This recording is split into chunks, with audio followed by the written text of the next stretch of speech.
Okay, so today we're going to talk about rational expressions and basically graph what the graph would look like, but we don't necessarily have to graph them.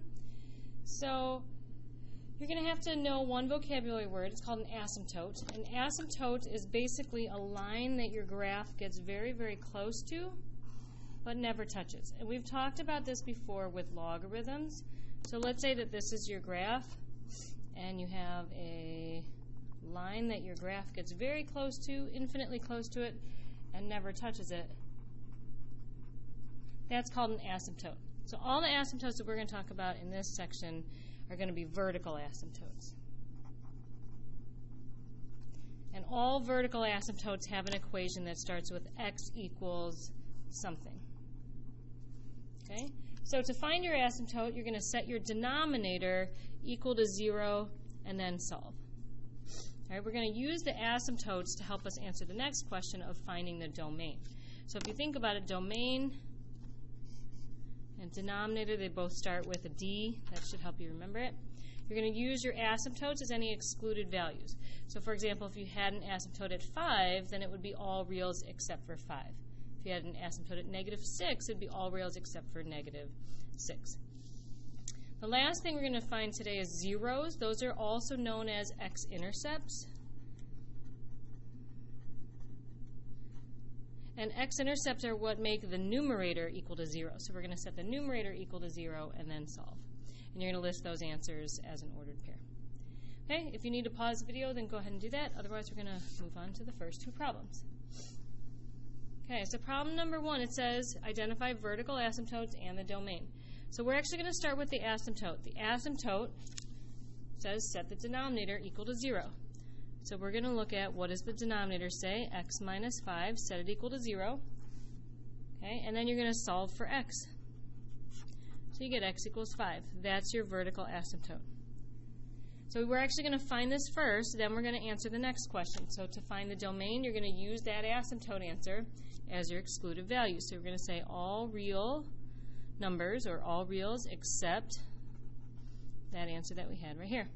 So hopefully you get this answer right, because then that'll affect the domain answer. All right, problem 2. We're going to look at our denominator. We're going to say x minus 2 equals 0. If I add 2 to both sides, I get x equals 2. So that tells me where my asymptote is. And then my answer for my domain is going to be all reals except 2. Okay, so hopefully this section is not too difficult. When you're ready, flip to the next page, and you should be able to do these two problems. Okay, so we're just looking at our denominator. X plus 3 is equal to 0. Solve. We get x equals -3. So that's my asymptote. And my answer for my domain is all reals except -3.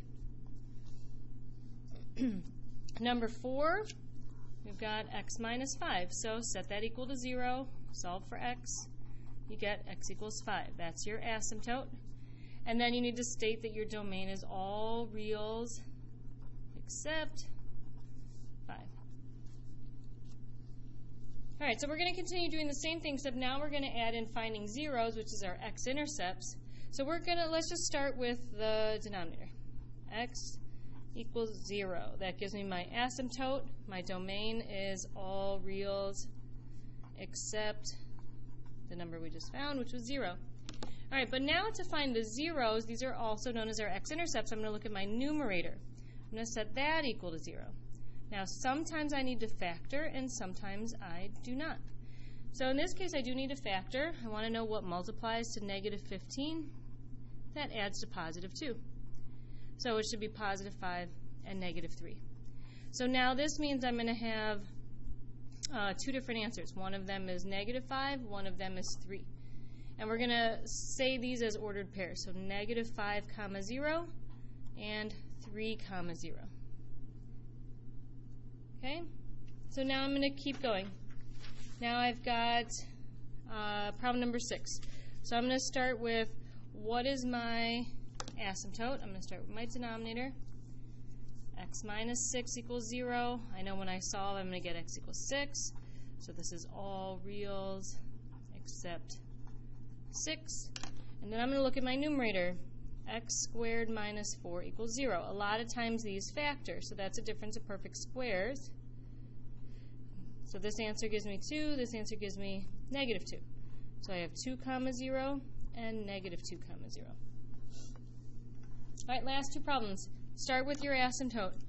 Look at your denominator, set that equal to 0. Now this time I do have a quadratic, so that one needs to factor. So I get x plus 4, x minus 3, and when I solve I get 3 and negative 4. So I have x equals negative 4 and x equals positive 3.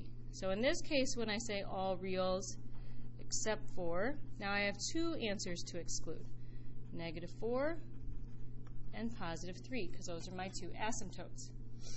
For my zeros, I'm going to look at my numerator. X minus 2 equals 0. So solve, and you get x equals 2. So that gives me 2 comma 0. All right, last problem. So start with your asymptote. X squared minus 9 equals 0. Since it's a quadratic, an x squared, then that tells me I should try to factor it.